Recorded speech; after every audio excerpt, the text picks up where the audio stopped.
Ablaze with Color, the story of painter Alma Thomas by Jean Walker Harvey.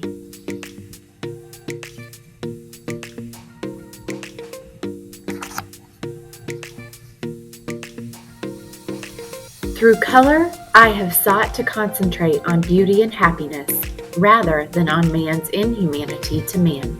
Alma Thomas, 1970.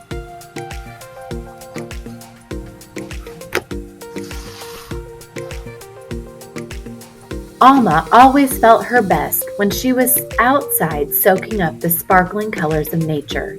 In the garden at her house on a hill, she skipped around circles of flowers, pastel purple violets and crimson roses, crowned by bright green banana leaves. She fell back on the grass beneath the poplar trees and gazed at quivering yellow leaves that whistled in the wind. Alma waded in the blue hues of a brook and basked in the warm glow of sunsets.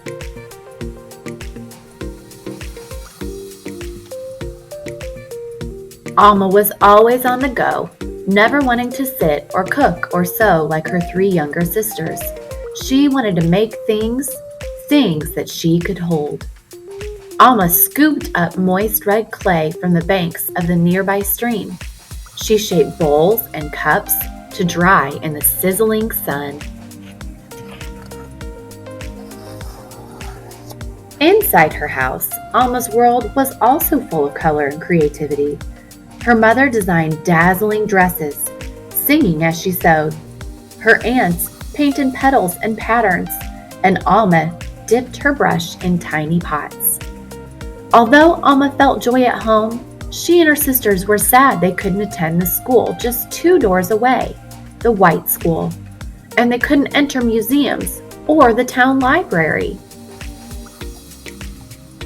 So Alma's parents filled their home with books and created their own place of learning.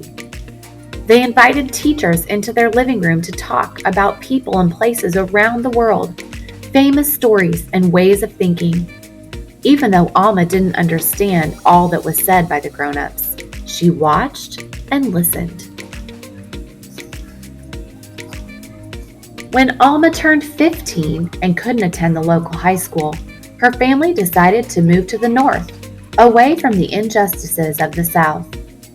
After the train crossed the state border, Alma's mother told her girls to take off their shoes and shake out the Georgia sand and never go back again. The family moved into a house in Washington, D.C., where Alma would live for most of her life.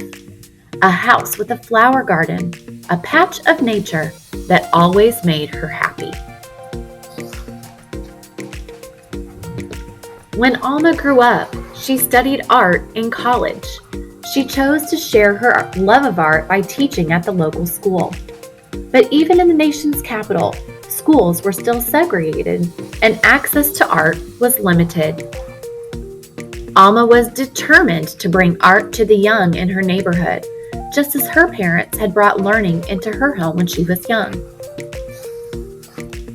Alma invited children into her living room and taught them to make wooden marionettes. They performed their own plays when they weren't allowed to see the puppet shows downtown. In her free time, Alma painted, studied, and shared ideas with artist friends. Sometimes their work was exhibited together. Mainly, though, she devoted herself to helping children, leading field trips and art clubs, and setting up the city's first gallery in a school.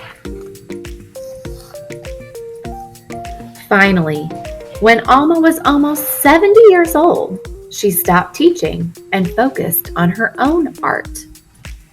Sitting in her favorite red chair, she stared at the patterns of light and color twinkling through the leaves of her holly tree, just as she had watched the fluttering leaves of the poplar trees when she was a young girl. Inspired by what she saw, Alma began painting in a new style. Circles and stripes, dashes and dabs, ablaze with color. Soft colors, bright colors. She created colors and patterns she remembered from her childhood days in the South, and from what she saw now at her favorite park nearby.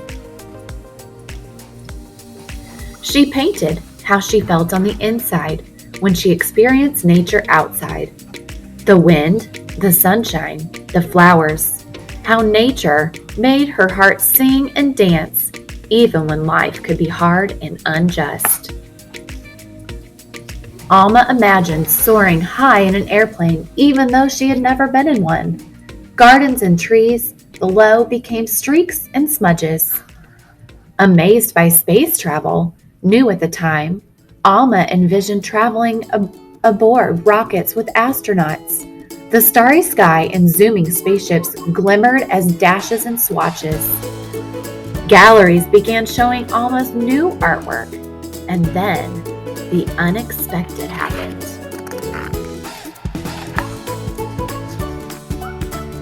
The Whitney, a famous art museum in New York City, featured Alma's paintings of Earth and space, the first solo show by a Black woman. Thrilled by the honor, Alma greeted crowds gathered at the museum, a place where everyone could visit. Later that year, the Corcoran Gallery of Art, a large museum in D.C., also showcased her paintings. The mayor proclaimed September 9th as Alma Thomas Day to celebrate Alma, her art, and all she had done for the city's youth. Sadly, Alma didn't live to see the momentous day when the first Black president and First Lady chose Alma's painting as the first artwork by a Black woman to be displayed in the White House at the home of the president's family and a symbol of the American people. Alma's art shimmered above a long table in the old family dining room of the White House, where famous leaders, teachers, and artists gathered.